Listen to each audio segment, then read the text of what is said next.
오늘은 완성된 생명이란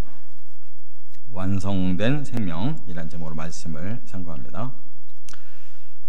지금까지 열심히 우리가 달려왔는데 우리가 왜 신앙생활을 했고 하나님을 경외했고 천국을 사모했는가 하면 바로 이 생명을 완성시키기 위해서입니다. 드디어 이제 결론에 이르렀어요. 우리 생명이 완성이 돼서 영생할 수 있게 됐다 하는 말씀이에요.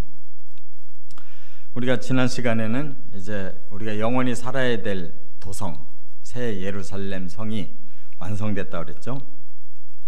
그래서 하나님의 공동체, 하나님과 우리 성도들과 또 천사들이 함께 사는 공동체가 완성됐고, 또 우리가 물질적인 육신을 가지고 있기 때문에 이 물질의 세계도 완성된다는 거, 또 하나님 안에서 가장 중요한 사랑과 공의가 완성돼서 그 나라는 사랑으로 충만하고 그러면서도 의와 선과 거룩함으로 충만한 곳이다.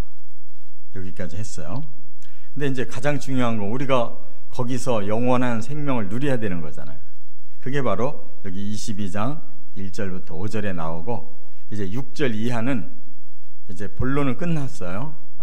그래서 결말적으로 이제 마지막 그 말씀을 좀 주고 끝나는 겁니다. 그래서 본론은 여기까지인 거예요.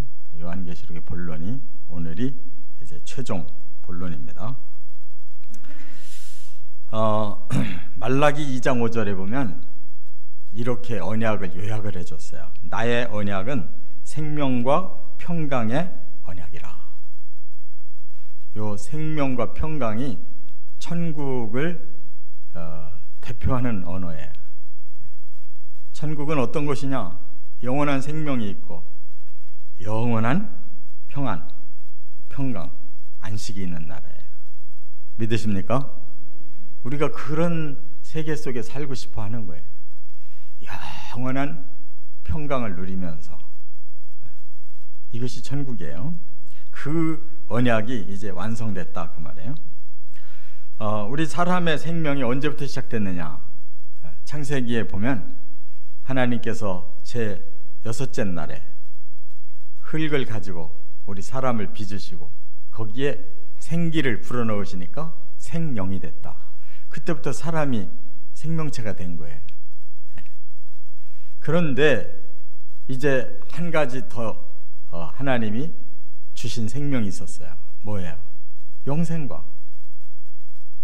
영생하는 나무의 과일을 이제 먹도록 허락했으니까 우리의 그 생명체가 영생과를 먹어야 영생할 수 있는 그런 완전체로 바뀔 수가 있는 건데, 그 전에 사탄이 틈타서 선악과 먼저 먹게 하고, 죄지니까 영생과 먹을 자격이 없어서 하나님이 그룹으로 둘러 진치고 불칼로 막으시고 에덴에서 쫓겨나고, 그래서 진짜 생명은 놓쳐버린 사람이.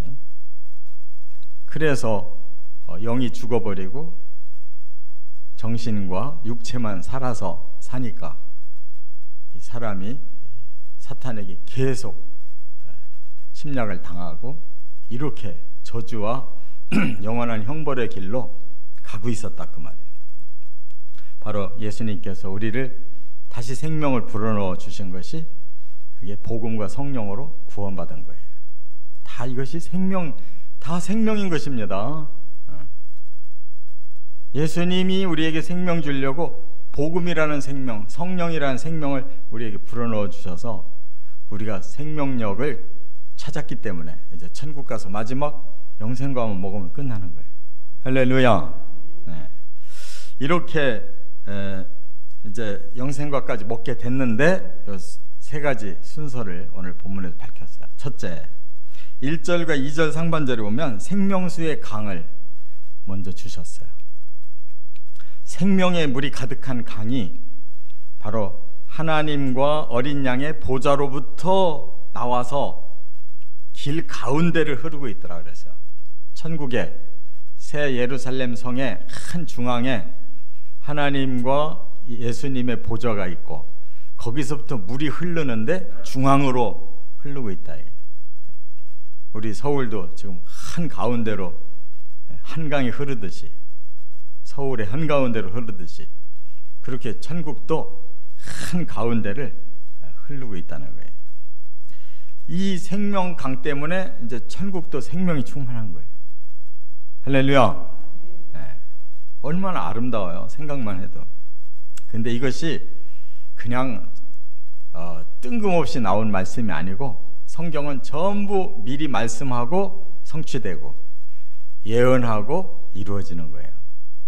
하나님이 이미 에스겔 시대에 이 말씀 주셨어요. 에스겔서 47장에 보면 1절부터 12절까지가 이 얘기예요. 성전으로부터 물이 흘러나오는 거예요. 처음에는 뭐 발목, 또 무릎, 허리 하더니 사람 키를 넘어버려가지고 그게 계속 흐르니까 사해까지 내려가서 사해가 살아났어요. 죽어있는 사해가 살아났다. 이게 생명력을 아주 극적으로 표현해 주는 거지. 그리고 바다로도 나가서 바다의 모든 생물체가 살아나고, 강으로 가서 강의 모든 생명체가 살아나니까 거기서 많은 물고기가 잡히더라는 거예요. 뿐만 아니라 바로 이제 강가에 과실나무가 가득하게 달려있는데 달마다 새 열매를 맺더래요. 잎사귀가 약재로 쓰이더래요. 오늘 본문하고 비슷하잖아요. 바로 그거예요. 그대로 이루어진 거예요. 그래서 하나님의 보좌에서 흘러나온 그 물이 강은 생명의 강이 이루어지고 거기에 12가지 열매를 생명과를 맺는 거예요. 12가지 열매로 12달 내내.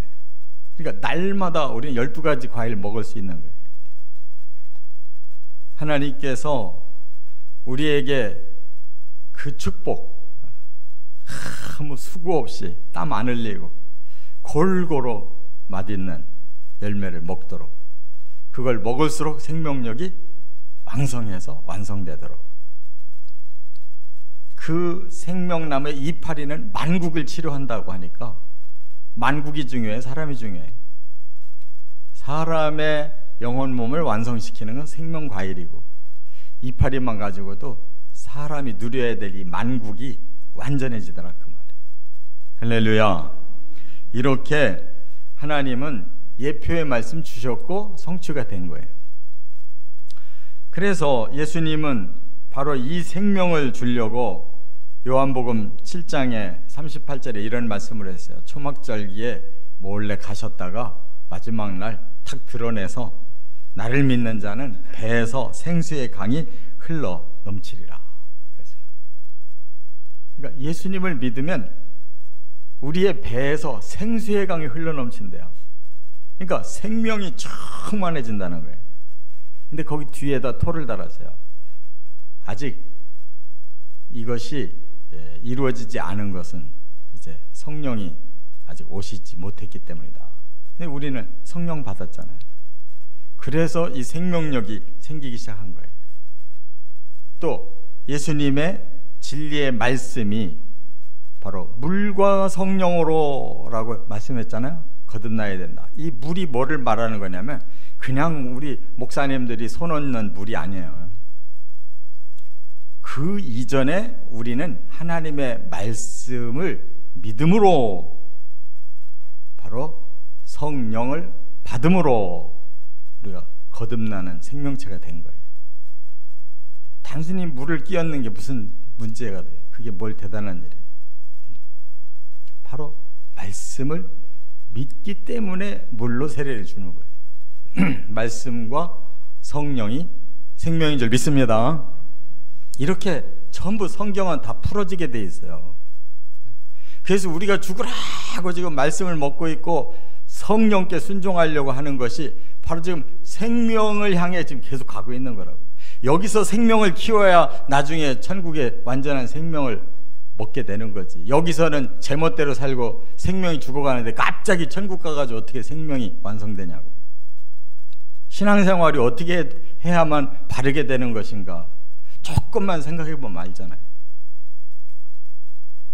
그래서 바로 그 예언의 말씀대로 요엘서 2장 28절에 하나님이 예언해 놓으신 내 영을 만민에게 부어주리라 하는 대로 성령이 오신 거란 말이에요.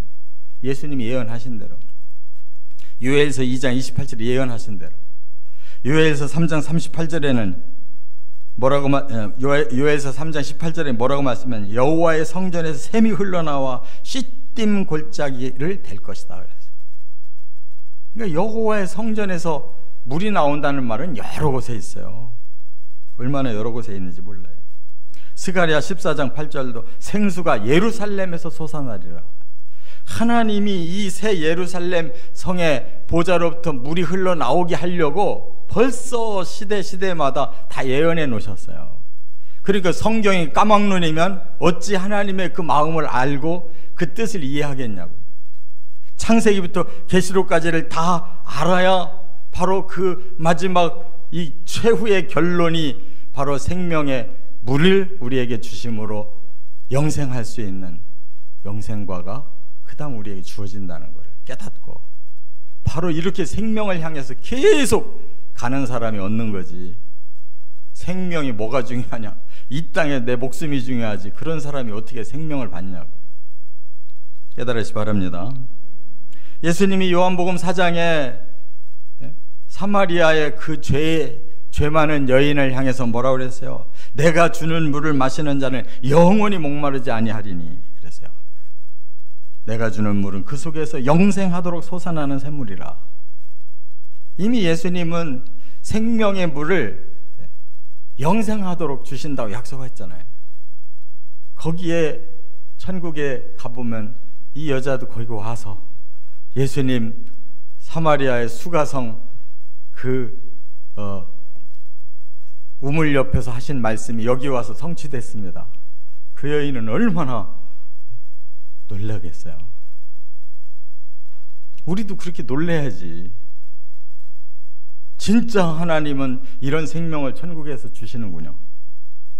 계시록 22장 17절 뒤로 넘어가면 목마른 자는 값없이 생명수를 받는다. 아직도 기회가 이렇게 남아있다 그랬어요. 꼭 믿고 받으시길 바랍니다. 두 번째, 2절 하반절에 보면 이제 생명나무가 주어진다는 거예요. 그 생명수의 강에서 자라난 그 생명나무에서 결국 먹고자 하는 건 뭐냐, 생명과일을 먹고자 하는 거예요.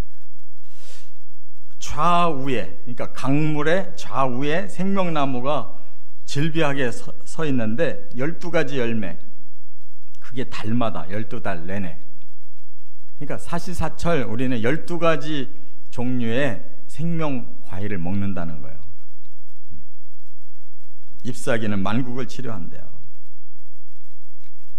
창세기 3장에 우리에게 주신 그 생명나무 열매를, 선악과를 먼저 먹었기 때문에 자격이 없어서 생명나무 열매를 따먹고 영생할까 하노라 하나님이 그렇게 염려하시고 막으셨단 말이에요. 사탄 같은 그런 악이 들어왔는데 거기다가 영생을 해버리면 어떻게 되겠어요?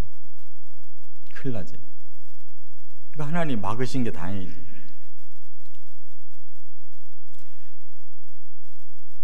또 성경에서 바로 이렇게 우리를 통해서 치료를 하시기 때문에 우리의 죄와 저주와 형벌이 다 끝장난 거예요. 여기 만국을 치료한다는 이 치료라는 말이 데라페이아예요. 저주와 죄와 형벌이 해결된 거예요. 할렐루야. 그리고 이걸 예표로 하신 말씀이 또 생명나무가 잠언에 몇 차례 나와요. 생명나무를 먹으면 어떻게 되는가를 거기 미리 말씀했어요. 지혜를 얻는 자다. 그게 생명나무라고 그랬어요. 그러니까 생명나무를 먹으면 완전한 지혜가 생기는 거예요. 잠언 11장 30절에는 의인의 열매다 그랬어요. 생명나무 열매를 먹으면 완전한 의인이 되는 거예요. 잠언 13장 12절에 소원이 이루어진대요. 우리의 소원은 영생이잖아요. 영생이 생명이에요. 또 잠언 15장 4절에는 온순한 혀가 생명나무다 그랬어요. 우리는 그 나라에 가면 싸움이 없어요. 모두가 다 부드러운 사람들이에요. 계시록 22장 14절로 내려가 보면 두루마기를 빠는 자가 복이 있고 생명나무에 나간다 그랬어요. 그러니까 반드시 여기엔 전제 조건이 우리의 영혼 몸을 예수님의 보혈로 반드시 씻어서 거듭나고 시작하는 거예요. 계시록 2장 7절에는 이기는 자는 하나님의 낙원에 있는 생명나무 열매를 먹게 하겠다. 믿고 그 다음 믿음을 끝까지 지키는 자가 이기는 자예요. 할렐루야. 이 생명나무 과일 창세기에 나오는데 없어졌다가 계시록 마지막 끝에 나온 거예요. 이거 무시하는 사람은 성경을 모르는 사람이에요. 그냥 무슨 상징적인 얘기겠지. 상징이고 뭐고 중요한 건 생명인 거예요. 어찌 생명이 상징이야. 진짜 핵심이지. 우리 안에 영적 생명력이 있어 이렇게 신앙생활 하는 건데, 천국에 그 영생의 생명력이 있어야 영혼이 사는 거지. 끝으로 이제 주어지는 것이 3절부터 5절의 영생이라는 거예요. 영생이 뭐냐? 저주가 없는 게 영생이에요. 여기 뭐라고 그랬어요? 하나님과 어린 양의 보좌가 그 가운데 있고 하나님의 종들이 하나님을 섬긴다 그랬어요. 여러분, 어떻게 감히 하나님하고 예수님하고 만나서 함께 사냐고요. 이게 생명이 없이 어떻게 하나님하고 예수님하고 같이 사냐고요. 그래서 여기 섬긴다라는 말은 라트리오라고 그러는데 그냥 종이 된다는 뜻이 아니고 우리는 하나님의 가족이 돼서 섬긴다는 거예요. 베드로전서 보면 그런 말씀이 있잖아요. 2장 9절에 너희는 택하신 족속이요 왕같은 제사장이요 거룩한 나라요 그의 소유가 된 백성이다. 여기 지금 말씀과 똑같은 거예요. 우리는 택하신 족속인 줄 믿습니다. 또 왕같은 제사장으로 하나님하고 같이 사는 거를 믿습니다. 거룩한 나라에 산다는 것도 믿습니까? 하나님의 소유가 된 백성이라는 것도 확신합니까? 이게 베드로전서 2장 9절에 예언된 천국을 말하는 거예요. 우리는 거기에 주인공들이 되는 거예요. 계시록 1장 6절에도 그랬어요. 아버지 하나님을 위하여 나라와 제사장으로 삼으신 그에게 영광과 또 능력이 세세토록 있을 것이다. 우리를 제사장으로 삼아 놓으셨대요. 그러니까 제사장의 특징은 뭐예요? 하나님 직접 만나는 사람을 보고 제사장이라고 그러는 거예요. 우리는 지금 현재는 감히 하나님을 직접 만나질 못해. 예수님의 이름으로 기도할 뿐이에요. 그래, 그 나라에 가면 하나님의 아버지, 예수님은 우리를 형제라고 불러주시는 거예요. 할렐루야. 또 그곳은 밤이 없다 그랬어요. 이 밤이 없다라는 말은 빛 가운데 산다. 하나님의 빛 가운데 산다는 거예요. 그래서 등불이 필요 없고 햇빛이 필요 없어요. 이런 세상이 필요 없는 거예요. 밤이 되면 등 켜야 되고 또 달빛, 별빛이 비쳐야 살고 낮에 햇살이 있어야 살고 이런 세상이 아니라는 거예요. 하나님이 친히 빛이 되신대요. 예수님도 이 빛을 계속 말씀하셨어요. 복음서에서. 요한복음 8장 12절에 보면 나는 세상의 빛이라 나를 따르는 자는 생명의 빛을 얻으리라 그랬어요. 그 예수님 뒤를 따라서 그 생명의 빛을 끝까지 가니까 따라가니까 거기서 영원히 사는 빛을 받게 된 거예요. 그냥 받는 게 아니에요. 세세토록 왕노릇한다 그랬어요. 이 왕노릇은 뭐 남을 누르고 막 끌고 가고 하는 이런 권력을 말하는 게 아니라 왕같이 영화롭게 산다는 뜻이에요. 영광스럽다, 그런 뜻이에요. 그 나라에서는 높낮이가 없이 모두가 왕같이 그렇게 영광스럽게 산다는 거예요. 그렇기 때문에 이 모든 말씀이 그냥 창세기부터 계시록까지 전부 꿰어지는 말씀이지 어디 하나가 튀는 말씀이 없잖아요. 전부 다 이게 마지막 이 요한계시록에 전부 다 이게 꿰어져 있잖아요. 그런데 요한계시록 어려워서 못 읽겠다 그러니 한 번도 읽어보지도 않은 사람이 얼마나 많은지 몰라요. 뭐 이렇게 설교를 들어본 사람은 더구나 적고, 그러고서 어떻게 천국 가냔 말이에요. 모르는데 어떻게 천국을 사모하고 가려고 하냐고. 이 놀라운 생명을 얻지 않고 어떻게 우리가 영생하냐고. 말로만 천국 가겠다, 영생하겠다 그러지 과연 천국이 뭔지 영생이 뭔지를 아냐 말이에요. 반드시 알고 믿고 확신하고 추구해야 가는 것입니다. 예수님은 그렇게 심각한 말씀을 주셔서 천국은 침노하는 자가 빼앗는 것이다. 알고 먼저 사모하고 가는 자가 임자요. 그런 믿음으로 꼭 주의 나라에서 함께 만나기를 축원합니다.